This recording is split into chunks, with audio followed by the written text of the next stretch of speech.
ইমাম সাহেব বাড়িতে আছেন? ইমাম সাহেব, ইমাম সাহেব বাড়িতে আছেন?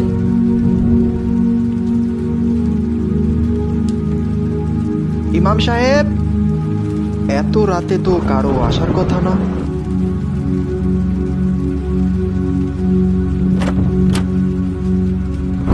আসসালামু আলাইকুম ইমাম সাহেব। ওয়ালাইকুম সালাম। আপনাদের তো আমি ঠিক চিনতে পারলাম না। আমরা পাশের গ্রাম থেকে এসেছি, আপনাকে একটু আমাদের সঙ্গে যেতে হবে।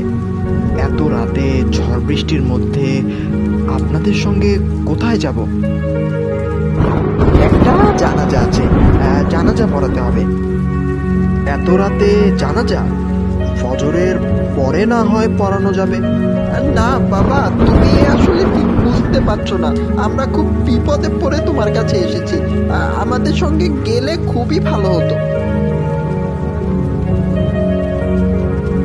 আচ্ছা ঠিক আছে, এখন তো অনেক বৃষ্টি পড়ছে, বৃষ্টিটা কমলেই না হয় যাব। আপনারা ততক্ষণ আমার ঘরে এসে বসুন।